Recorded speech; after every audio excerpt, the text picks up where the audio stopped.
Levy व्यवस्था 21 उसकी 1 से लेके 12 आयत, पहला शमूएल 16 उसकी 13 आयत, लेवी व्यवस्था 8 उसकी 30 आयत, यशाया 10 उसकी 27 आयत, भजन संहिता 45 उसकी 7 आयत, पहला यूहन्ना 2 उसकी 20 आयत, पहला यूहन्ना 2 उसकी 27 आयत, प्रेरितों के काम 10 उसकी 38 आयत, भजन संहिता 89 99 उसकी 20 आयत, भजन संहिता 23 उसकी 5 आयत।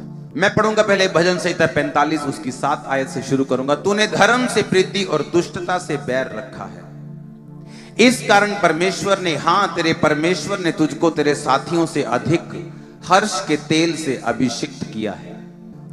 अब पवित्र आत्मा जब आता है, बाइबल ये कहती है कि आपको परमेश्वर अभिषेक से भरता है। अभिषेक क्यों देता है परमेश्वर आपको? क्योंकि परमेश्वर ये चाहता है कि आपके जीवन में से हर बंधन, हर जुआ तोड़ दिया जाए। यशाया 10 उसकी 27 आयत को हम पढ़ेंगे अपनी स्क्रीन पर। उस समय ऐसा होगा कि उनका बोझ तेरे कंधे पर से और उसका जुआ तेरी गर्दन पर से उठा लिया जाएगा और अभिषेक के कारण वह जुआ तोड़ डाला जाएगा। उसने कहा अगर तेरी जिंदगी में जुआ है, तेरी जिंदगी में बोझ है, वो अभिषेक के कारण तोड़ दिया जाएगा। वो बोझ फाइनेंशियल ट्रबल का हो सकता है, वो बोझ शारीरिक हो सकता है, मानसिक हो सकता है, वो परिवार का हो सकता है, कलेश का हो सकता है, श्राप का हो सकता है, निराशा का हो सकता है। क्योंकि जब एक इंसान के ऊपर बोझ आता है तो वो ऊपर नहीं देख सकता। जैसे गांव में अगर पट्ठे लेके जाने वाली जो औरतें, जब वो पट्ठे लदे जाती हैं तो किसी से बात नहीं करती, अगर कोई बुलाए भी तो ऐसे ही बात करती है, गर्दन को स्टिल करके, इधर उधर नहीं देख पाती। उसी तरह से जब बोझ आपके दिल में होता है, जब एक जुआ आपके दिल पे होता है कि लेडी तो अच्छी है, सुनो मेरी बात बहुत ध्यान से इसे सुनना। एक औरत जो है वो सही है, मान लो उसका कैरेक्टर भी ठीक है, वो सुंदर भी है, कैरेक्टर भी है, सब कुछ राइट है, लेकिन फिर भी अपनी मैरिड लाइफ में वो संघर्ष करे, ये जुआ है, ये बंधन है, ये कर्ज है। आदमी इंटेलिजेंट है लेकिन फिर भी फाइनेंशियल स्ट्रगल कर रहा है, आदमी इंटेलिजेंट है लेकिन फिर भी जॉब के लिए संघर्ष कर रहा है। बाइबल कहती है ये जुआ है, ये कर्ज है, और कहती है अगर अभिषेक तुम्हारी जिंदगी में हो तो ये जुआ जो है वो तोड़ दिया जाएगा, नाश कर दिया जाएगा। मेरी जिंदगी में जब मैं बीमार था, जब मैं निराशा में था, हीन भावना की निराशा में था, बीमार था, सब तरफ प्रॉब्लम में था, तो परमेश्वर के दास ने मुझसे एक ही बात बोली थी, अगर तू अभिषेक में बढ़ेगा तो सारे बंधन टूट जाएंगे। अगर तू अभिषेक में बढ़ेगा तो सारे ये बंधन जितने तेरी लाइफ में है ये खत्म हो जाएंगे। तुझे क्या करना है? तुझे अभिषेक में बढ़ना है, तुझे आत्मा में बढ़ना है। जैसे आत्मा में बढ़ेगा, अभिषेक तेरे ऊपर आएगा, ये सारे जुए टूट जाएंगे। अब अगर परमेश्वर यहाँ पे अंधों को आंखें दे रहा है, अगर लंगड़े चल रहे हैं, अगर लोग कैंसर से आजाद हो रहे हैं, तो ये कैसे हो रहा है? अभिषेक के कारण। अब प्रॉब्लम क्या है कि हर बंदा ये चाहता है कि उसके जीवन में अभिषेक हो, क्योंकि अभिषेक से बंधन टूटते हैं, उसको मालूम है। अभिषेक से आपके जुए टूटेंगे, हमें मालूम है। अभिषेक से फाइनेंस का लेवल अगले लेवल पे चला जाएगा, सेवकाई अगले लेवल पे चली जाएगी, लाइफ अगले लेवल पे चली जाएगी, हमें मालूम है। लेकिन बात यह है कि अभिषेक आएगा किसकी जिंदगी में? इसे ले कौन सकता है? पहली बात तो वो ले सकता है जिसके अंदर पवित्र आत्मा है, जिसने पवित्र आत्मा को पाया हुआ है, क्योंकि अभिषेक जो है ये पवित्र आत्मा का प्रोडक्ट है। अगर आपकी लाइफ में पवित्र आत्मा है और वो किनकी जिंदगी में रहता है, वो किनके पास आता है, किनकी जिंदगी में ठहरता है, उन्हीं को वो अभिषेक देता है। और जब अभिषेक आता है आपकी लाइफ कभी भी सेम नहीं रहती। दाऊद, बाइबल कहती है, भेड़ों और बकरियों को चराने वाला अपने घर का सबसे नालायक समझे जाने वाला बेटा था। एक निग्लेक्टेड, एक रिजेक्टेड एक जन था अपनी फैमिली का। ये इससे मालूम होता है कि जब शमूएल नबी, क्योंकि नबी जब पुराने समय में परमेश्वर के जो जन थे, जो असली परमेश्वर के जन थे, जो रियल मैन ऑफ गॉड थे, जब वो किसी के घर जाते थे तो लोग डरते थे। उन्हें लगता था कि या तो बड़ी बुरी खबर आई है या बहुत अच्छी खबर आई है। जैसे कहते हैं ना, दिल के मरीजों के लिए ज्यादा बुरी खबर भी बुरी है और ज्यादा अच्छी खबर भी उन्हें ध्यान से सुनानी चाहिए। तो वो लोग डरते थे कि या तो बहुत ही अच्छी खबर लेके आया तो या तो बहुत ही बुरी खबर ले। तो लोग जो ऐसे लोगों से, परमेश्वर के असली जो दास थे, जिन पे आत्मा उतरता, उनसे डरते थे लोग। और जब शमूएल नबी उनके घर में गया और उसने कहा कि मैं तेरे एक बेटे को मसा करने के लिए आया हूं, आप इमेजिन करो कि दाऊद जो भेड़ बकरियां चरा रहे थे उसको बुलाना भूल गए। वो आपके घर में इतना बड़ा फंक्शन हो, आपके घर में कोई शादी से भी बड़ा फंक्शन हो और आप अपने सगे भाई को बुलाना भूल जाएं, अपनी सगी बहन को बुलाना भूल जाएं, जो कहा आपने कहीं खुद काम पर भेजा, अपने घर की किसी असाइनमेंट पे भेजा है, किसी रिश्तेदार के पास काम करने के लिए भेजा है, या अपना काम करने के लिए भेजा है, कहीं पेंट करने के लिए भेजा 4 दिन के लिए, आप उसको भूल जाओ। ये तभी हो सकता है अगर वो रिजेक्टेड हो इंसान, अगर वो भाई, अगर वो बहन, घर का वो मेंबर जिसकी परवाह ना लोग करते हो, घर के मेंबर, ये उन्हीं के साथ हो सकता है। और आप इमेजिन करो, दाऊद एक रिजेक्टेड जन था, लेकिन बाइबल कहती जब परमेश्वर का अभिषेक दाऊद के ऊपर आया तो वो उसी रिजेक्टेड फैमिली के ऊपर और वो पूरे देशों के ऊपर वो राजा कहलाया। और कितने साल उसने राज किया, एक रिजेक्टेड इंसान। सेम मसा आपके परिवारों पे, आपके बच्चों पे आ रहा है आज यीशु मसीह के नाम में। आमीन ऊंचा चाहिए चर्च। सेम मसा मैं देख रहा हूं आते हुए यीशु मसीह के नाम में। आमीन। अब हमें ये बात समझनी है कि ये अभिषेक मेरी जिंदगी में कैसे आया।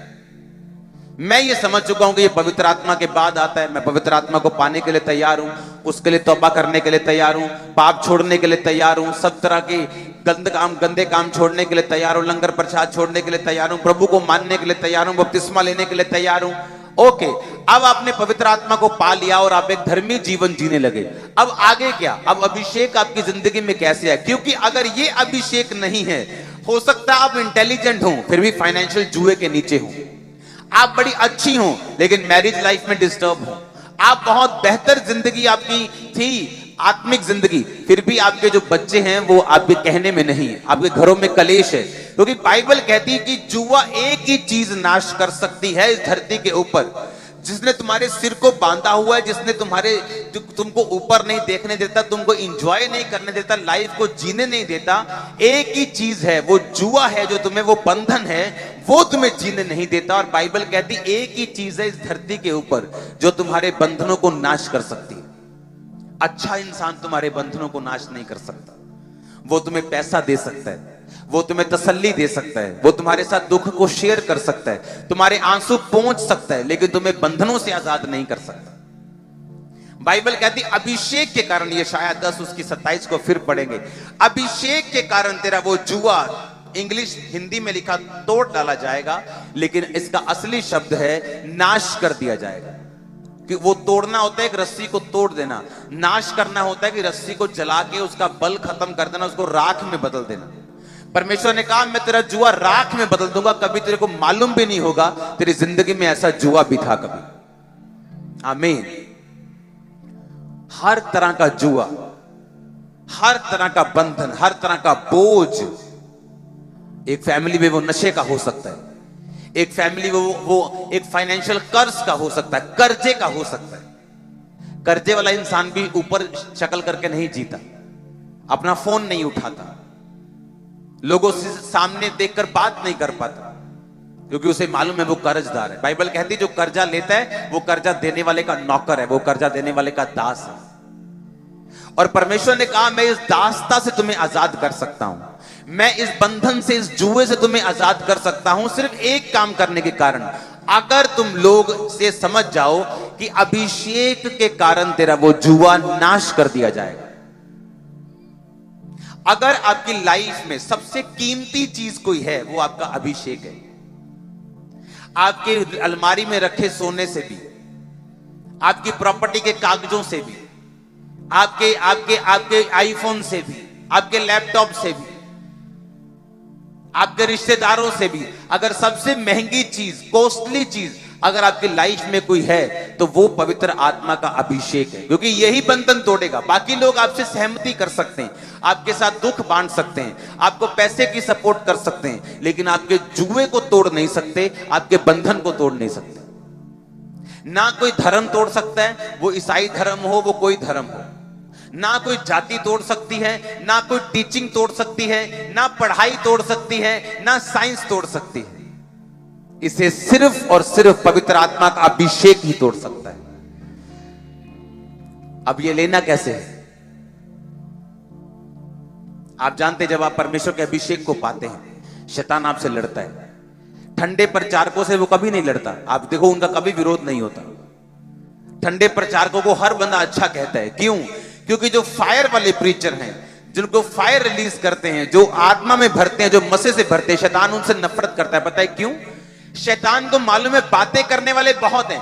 दूसरे लोग भी क्या करते हैं, अन्य जाति में बातें ही करते हैं ना, बातें जितनी मर्जी सुन लो, अच्छी अच्छी बातें बोलते हैं, वो भी उनकी बातें सुनो, कितनी कितनी अच्छी अच्छी बातें बोलते हैं। हर बंदा अच्छी अच्छी बातें, हर प्रचारक बड़ी अच्छी अच्छी बातें बोलते हैं, लेकिन प्रैक्टिकली काम कोई नहीं करता।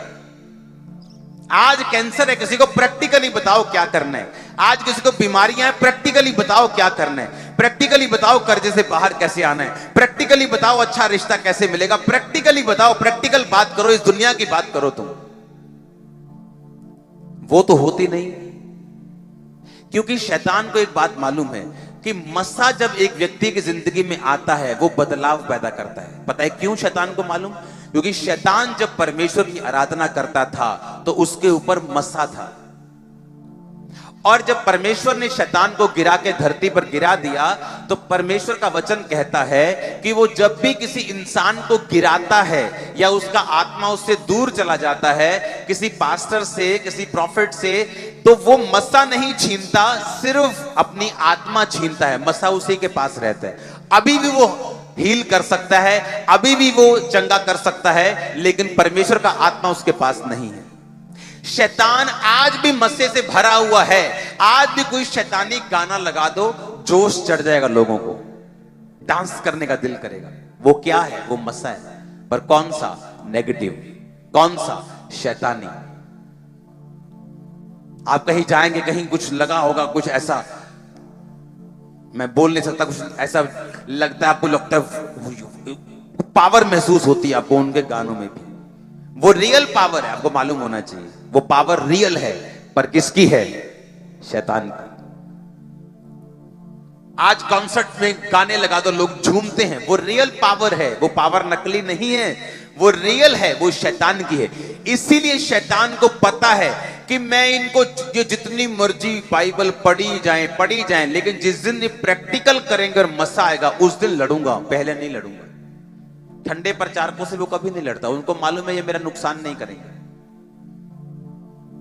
क्योंकि जितना बदलाव लेके आना है वो मस्से ने लेके आना है। मान लो आपने प्रचार सुना किसी प्रचारक का कि प्रभु आपकी जिंदगी में काम करना चाहता है, प्रभु आपको चंगा करेगा, प्रभु आपको हील करेगा, लेकिन वो एक्चुअल किस पावर से होगा? वो अभिषेक से होगा। और अभिषेक से तब होगा अगर कोई अभिषिक्त जन आप पे प्रेयर करेगा। तो कितनी मेरी बात को समझ रहे हैं? परमेश्वर अपने आप काम नहीं करेगा, उसे इंसान चाहिए। जिस तरह इस धरती का एक रूल है, कोई भी आत्मा अपने आप काम नहीं कर सकती, शैतान की हो और परमेश्वर करता नहीं, ये उसका अपना बनाया हुआ रूल है। वो कर सकता है पर अपने वचन से बंधा हुआ परमेश्वर है। इसीलिए अगर शैतान अपने आप काम कर सकता तो जहां परमाणु बम पड़े हैं वो जाके फोड़ देता, लोगों को मार देता, पर वो काम नहीं कर सकता, उसे शरीर चाहिए। इसीलिए वो क्या करता है? अलग अलग संगठन बनाता है। हम जिनको टेररिस्ट बोलते हैं, जिनको हम अलग अलग लोग बोलते हैं, उनको वो यूज करता है लोगों को मारने के लिए, लड़ाइयां करवाता है, युद्ध करवाता है। कितने मेरी बात को समझ रहे हैं? अब शैतान को पता है कि प्रैक्टिकली अगर इस बहन के जीवन में मस्सा आया तो रियली ये चेंज हो जाएगी। क्यों?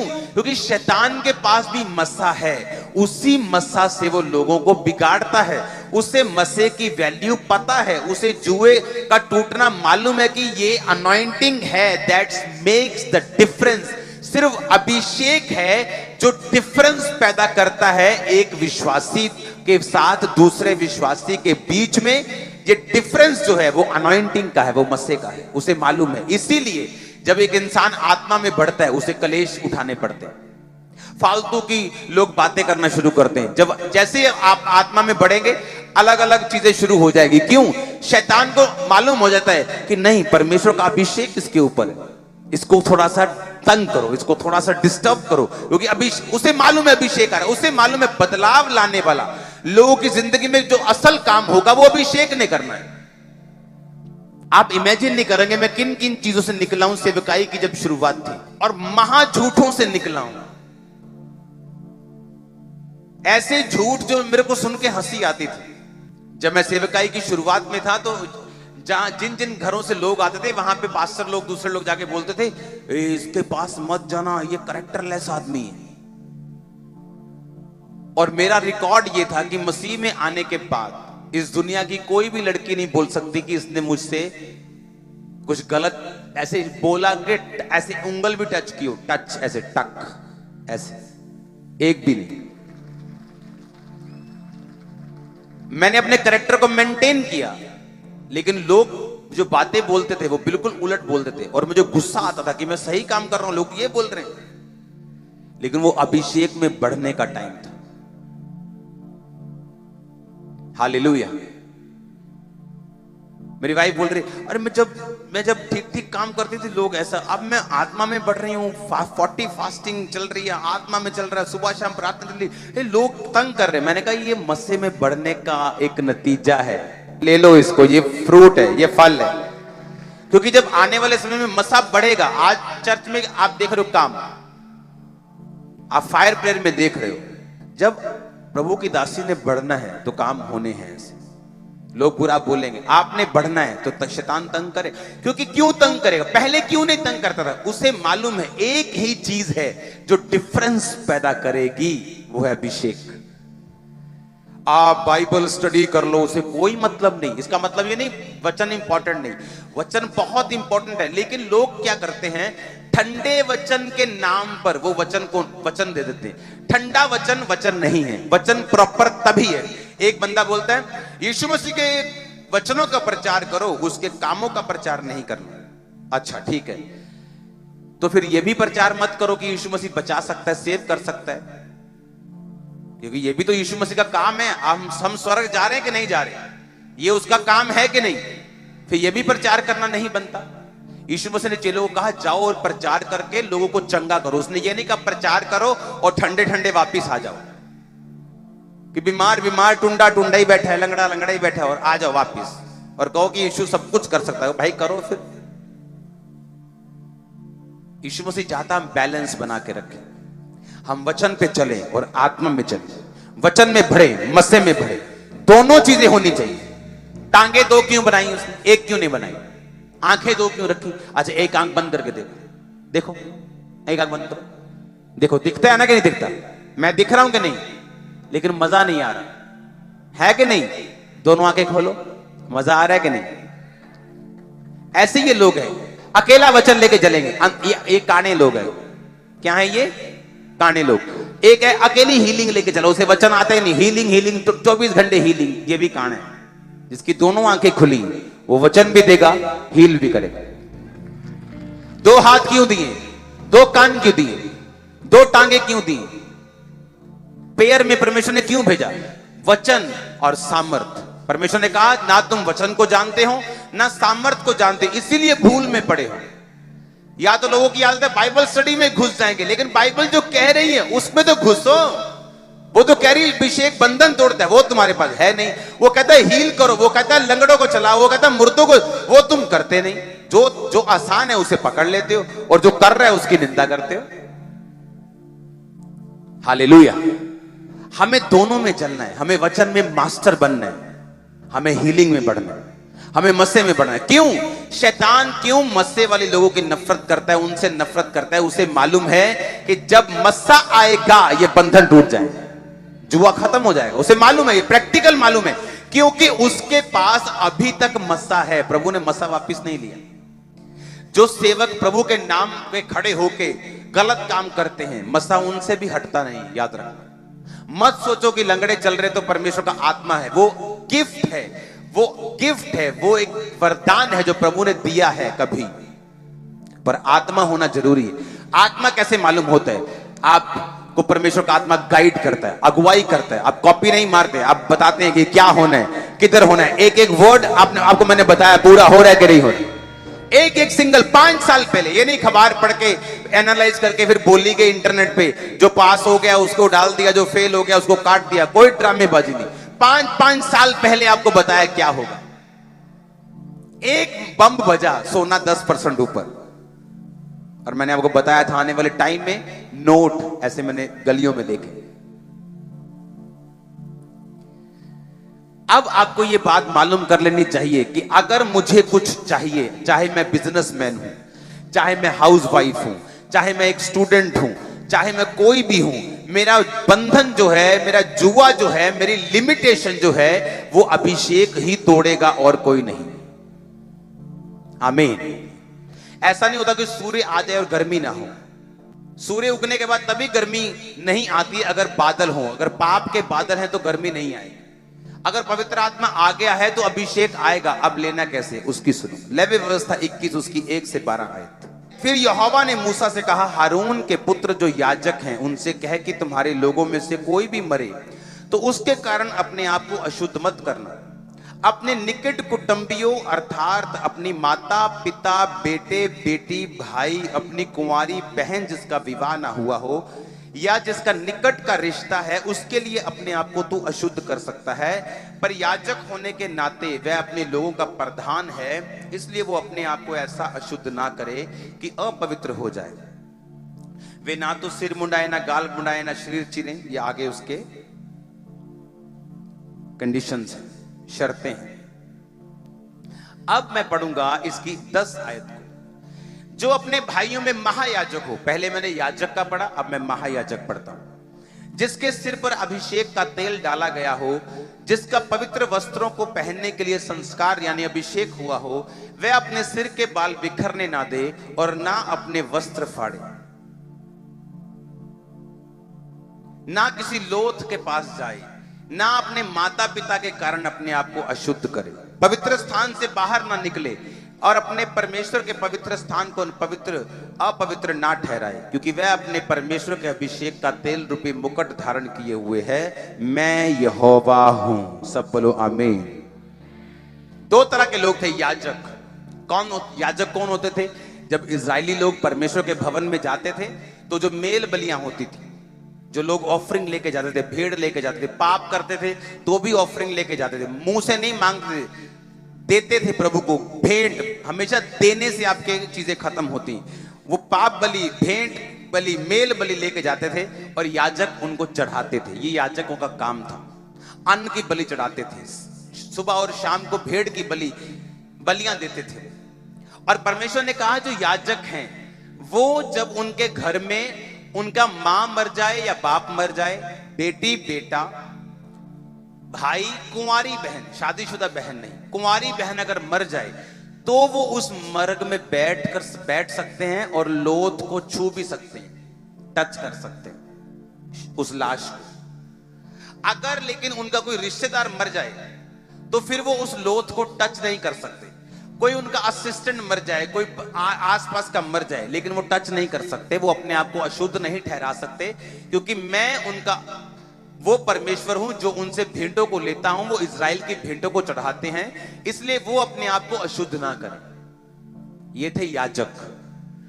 फिर परमेश्वर कहता है कि महायाजक होते, जो सबसे ऊपर होता था। परमेश्वर ने कहा महायाजक पवित्र स्थान से कभी बाहर भी ना निकले, उसका मां बाप भी मर जाए तो भी उस लोथ को वो टच ना करे, अपने बालों को कभी भी बिखरने ना दे, अपने वस्त्रों को कभी भी फाड़े ना, क्योंकि वो परमेश्वर का अभिषिक्त किया हुआ महायाजक है, जो लोगों के पापों के लिए एक बार परम पवित्र स्थान में, जो तीसरा तंबू का स्थान होता था, उसके अंदर जाता था।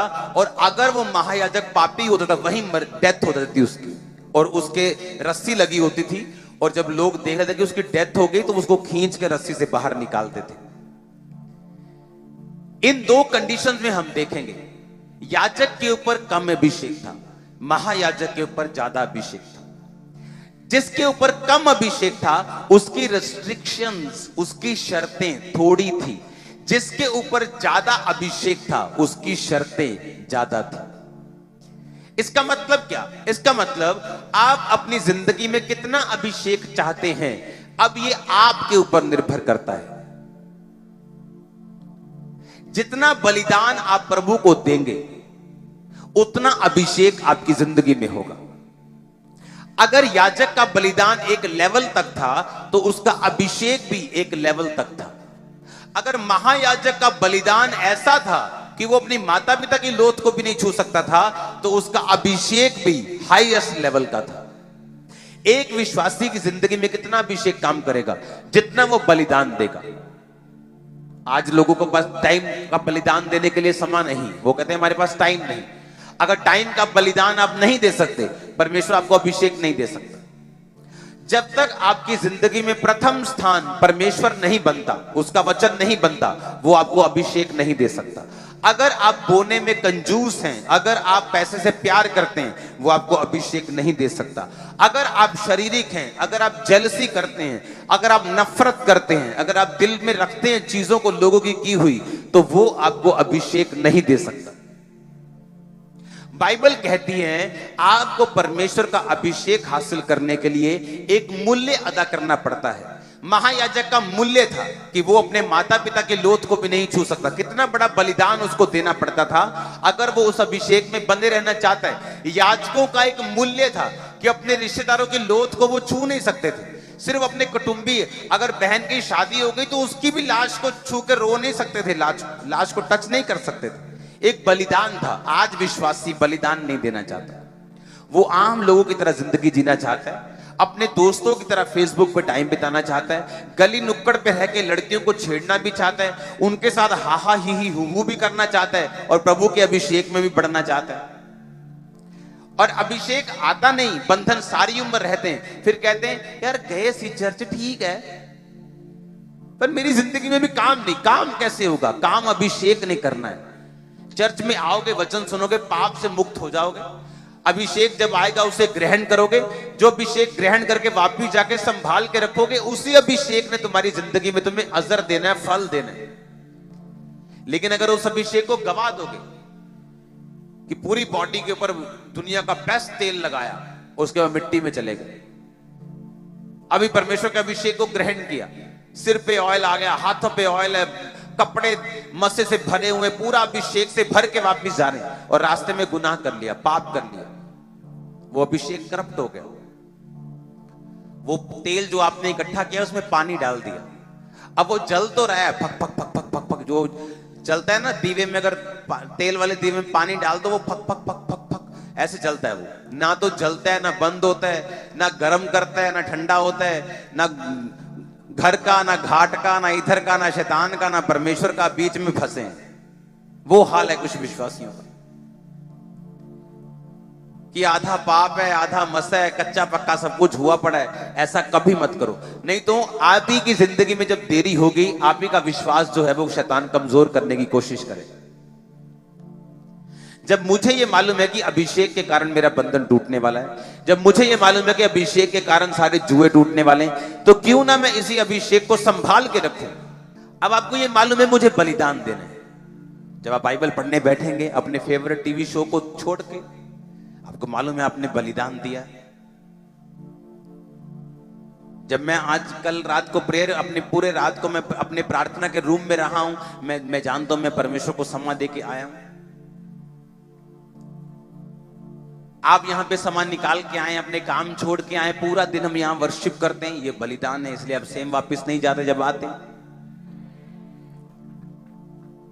मसा आप लेके जाते हैं, मसा काम करता है, आपको महसूस हो या ना हो। एक परफ्यूम की दुकान पे काम करने वाला कर्मचारी जब रात को अपनी दुकान से निकलता है तो बिना परफ्यूम लगाए भी वो महक रहा होता है। एक ऐसा जन जिसे अभिषेक के बारे में कुछ नहीं पता, अगर लेकिन अभिषिक्त चर्च को अटेंड करना शुरू कर दे, अभिषेक उसकी जिंदगी में आता है। बाइबल कहती है आपको अभिषेक के बारे में कुछ नहीं मालूम, लेकिन जब आप लगातार चर्च को अटेंड करते हैं, आप लगातार वचनों को सुनते हैं, जब आप लगातार परमेश्वर के घर में आके अभिषेक वाले माहौल में रहते हैं, आप सेम उसी फ्रेग्रेंस को, उसी मस्से को, उसी ग्रेस को आप हासिल करके जाते हैं। और होता क्या, जब अभिषेक आता है फेवर आता है, अभिषेक आता है ओवरफ्लो आता है। भजन संहिता 23 उसकी 5 आयत को पढ़े। तूने मेरे सताने वालों के सामने मेरे लिए मेज बिछाता है।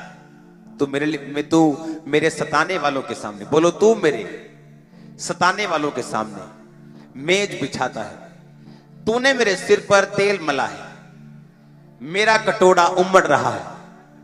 आमीन। अगर तेल आपके सिर पे होगा, तेल मीन मसा, तो कटोरा उमड़ेगा, मसा उमड़ेगा।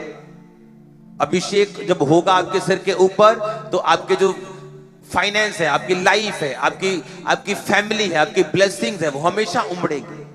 कटोरे का मतलब आपकी लाइफ की ब्लेसिंग। कटोरे का मतलब वो चीज जो प्रभु आपको देना चाहता है, उस कैरियर में, उस जॉब में, उस बरकत में, जो काम आप कर रहे हो, जहां आ रहे हो, जहां जा रहे हो। परमेश्वर ने कहा तुम्हारा कटोरा जो है जो उमड़ेगा, जितना होना चाहिए पानी कटोरे में उतना होगा, लेकिन उससे भी ज्यादा होगा, वो उमड़ेगा। तुम लोगों को ब्लेस करोगे, लोगों को हील करोगे, लोगों की हेल्प करोगे, लोगों को डिलीवर करोगे, लोगों को वचन दोगे, उमड़ेगा कटोरा तुम्हारा। कैसे? तेल के साथ। हालेलुया।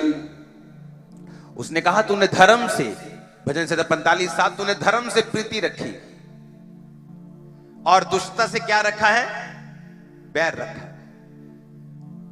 जब आप धर्म से प्यार करते हैं और दुष्टता से बैर करते हैं, मैंने ऐसी औरतें देखी हैं, उनका बेटा उनको मालूम है सिलेंडर चोरी करके घर पे पैसे लेके आता है, पर कभी मना नहीं करती। उनको मालूम है कि ये पैसा गलत तरीके से कमाया गया, लेकिन वो कभी बैर नहीं करती। उनको लगता है ठीक है, शायद दुनिया में यही चलता है। उनको मालूम है तेल बेच के आया है, तेल बेच के ये कहीं कंपनी में कहीं ड्राइवरी करता है और वहां का तेल चोरी करके आया, लेकिन वो कभी नहीं बोलती, क्योंकि वो दुष्टता से जब बैर आप नहीं करेंगे, आप धर्म से प्यार नहीं करेंगे, तब तक परमेश्वर का अभिषेक आपके जीवन में नहीं आएगा। जब आप अपने आप को सुरक्षित करेंगे इन शैतानी चीजों से और शैतान को ना कर देंगे, कम में जी लेंगे लेकिन सही जी लेंगे, तो क्या होगा? परमेश्वर ने कहा, इसलिए परमेश्वर ने तुझे तेरे साथियों से अधिक हर्ष के तेल से अभिषिक्त किया है। हालेलुया। किस तेल से अभिषिक्त किया है? हर्ष के तेल से। कहता तूने बैर रखा है पाप से, परमेश्वर ने इसलिए तुझे हर्ष के तेल से, तेरे साथियों से बढ़कर। हर पास्टर समान नहीं, हर बिलीवर समान नहीं, किसी के पास बढ़कर मसा भी है, आप उन्हीं में एक होंगे। आमीन। ऊंचा चाहिए चर्च। हालेलुया। अब मैं आपको दावा करता हूं, अगर आप बैप्टाइज्ड हैं, अगर आपने यीशु मसीह को मान लिया, पवित्र आत्मा को पा लिया है, तो मैं आपको चैलेंज करता हूं, मैं आपको दावा करता हूं, आपके अंदर अभिषेक आ चुका है राइट नाउ। अब अभिषेक को पहचानना कैसे? मत सोचो। मैं बोलता हूं आपको, मैं ये कहता हूं, आप एक नर्सरी के या एलकेजी या यूकेजी के बच्चे को अनपढ़ कह सकते हो? नहीं कह सकते। क्या उससे इंग्लिश या उससे अरबी पढ़वा सकते हो? एलकेजी के बच्चे को बोलेंगे जो इंडिया में जन्मे हैं कि तूने फराटेदार ये इंग्लिश पढ़नी है, पढ़ लेगा वो? तो क्या वो अनपढ़ है? नहीं, अनपढ़ भी नहीं, क्योंकि वो स्कूल जा रहा है।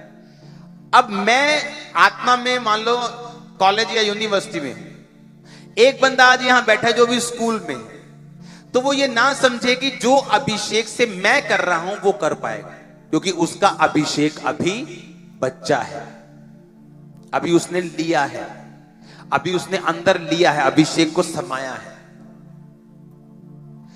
पवित्र आत्मा सबको पूरा मिलता है, जितना मुझे मिला उतना आपको मिला, कोई फर्क नहीं है हमें, पर अभिषेक सबको अलग अलग मिलता है।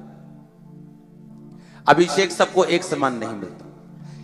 हां, जैसे अगर मैं मार्केट में एक डॉग खरीदने जाऊं, एक पिल्ला खरीदने जाऊं, कुत्ते का बच्चा लेने जाऊं, तो बच्चा इतना सही मिलता है सबको। हां, कोई तो उसकी अच्छी परवरिश करके उसको बड़ा कर लेता है, कोई उसको उठा उठा के उसकी टांग खींच के, पूंछ खींच खींच के उसको ओवर खिला के मार देता है।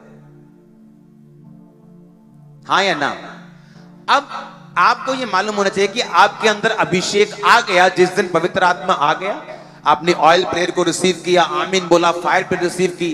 अब लेकिन ये एक्सपेक्ट मत करना कि इस अभिषेक से आपका वो लेवल का जुआ टूट जाएगा।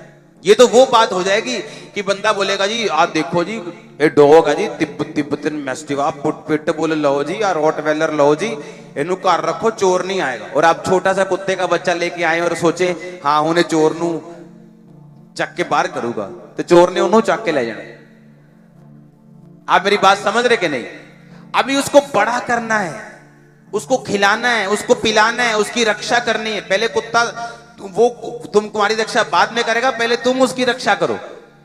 उसको गर्मी सर्दी से बचा के रखो, उसको पालो, उसको साफ करो, उसको बड़ा करो। जब वो बड़ा हो जाएगा, जो तुम्हारे दिल में है वो पूरा करेगा। आप मेरी बात समझ रहे कि नहीं? अभिषेक पा लिया, अब आप सोच रहे लंगड़े चलेंगे, अंधे देखेंगे। एक दिन में ऐसा नहीं होगा। आप बोलेंगे सारे बंधन टूट जाएंगे, मैं कल जाऊंगा पूरी कंपनी ले लड़ियां पा। एक दिन में नहीं होगा। जो नेचुरल चीजें हैं, जो असली चीजें हैं, जो असली दुनियावी, असली नेचुरल सुपर नेचुरल चीजें हैं, वो प्रोसेस में आगे बढ़ती। स्वेलिंग एकदम से, सूजन एकदम से हो जाती कि आज फेस इतना इतना सूज गया। पर अगर ग्रो करना है तो टाइम लगता है। आप मेरी बात समझ रहे कि नहीं? आज आपने अभिषेक पाया, अब क्या करेंगे? अब उस अभिषेक का, अगर आप चाहते हैं वो अभिषेक बढ़े, तो आपको उस अभिषेक की रक्षा करनी पड़ेगी। आपको उस अभिषेक को संभालना पड़ेगा। आपको उस अभिषेक के आसपास एक चार दीवारी खड़ी करनी पड़ेगी, जहां व्यभिचार एंटर ना करे, जहां चोरी एंटर ना करे, जहां पाप एंटर ना करे, जहां शारीरिक काम एंटर ना करे, लड़ाई झगड़े एंटर ना करें। और आप उस अभिषेक की जो परम पवित्र है, जो सबसे कॉस्टली है, जो सबसे कीमती है, सबसे ज्यादा आपको चाहिए, सबसे अधिक काम का है, आपके 100 बेस्ट फ्रेंड से अच्छा है, वो अभिषेक की सुरक्षा आप लोग करें। शमूएल 16 उसकी 13 आयत। तब शमूएल ने तेल का सींग लेकर उसके भाइयों के मध्य में उसका अभिषेक यानी दाऊद का अभिषेक किया, और उस दिन से लेकर भविष्य को यहोवा का आत्मा दाऊद पर बल से उतरता रहा, और शमूएल उठकर रामा को चला गया। अब यहां पे दाऊद का अभिषेक हो गया, पर अभिषेक किस चीज के लिए हुआ था? किसी को मालूम है? हाथ उठाओ अगर मालूम है तो। दाऊद का अभिषेक क्यों किया गया था? क्या बोलो ऊंची बात? राजा होने के लिए। क्या राजा बन गया उसी टाइम? अगर दाऊद का अभिषेक 16वें साल में हुआ, 19वें साल में हुआ, तो राजा बना वो जाके 37.5 साल की उम्र में, 12 गोत्रों के ऊपर, और एक गोत्र के ऊपर राजा बना 30 साल की उम्र में। वो 11 साल, वो 15 साल, वो साल कहां गए? अभिषेक तो आ चुका था। ये पहला अभिषेक था, मेरे पे आया था सन 2004 में। क्या किया मैंने? संभाल के रखा। लड़कियों के चक्कर में नहीं फंसा, पाप के चक्कर में नहीं फंसा, शैतान के चक्कर में नहीं फंसा। चर्च वाले लोग आपको फंसा देते हैं, कमेटियां डलवा देते पास्टर्स से, पैसों के चक्करों में पास्टर्स को इन्वॉल्व कर लेते हैं, पास्टर का मसा खत्म हो जाता है। मोस्टली चर्चिस में क्या चलता है? सबसे आगे चर्च के सबसे अमीर लोग बैठे होते हैं।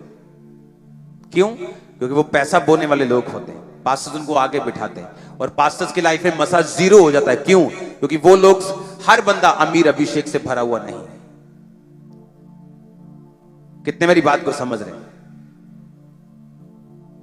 मेरी फैमिली में मेरे आगे नहीं बैठ सकती, मालूम? अगर कोई अभिषेक से भरा हुआ वर्शिप नहीं करेगा, उसको हम उठा देते हैं यहां से, चल भाग जा वहां। गेस्ट को हम आगे नहीं बिठाते। क्यों? अभिषेक में बहुत रिस्ट्रिक्शंस हैं। अभिषिक्त चर्चिस में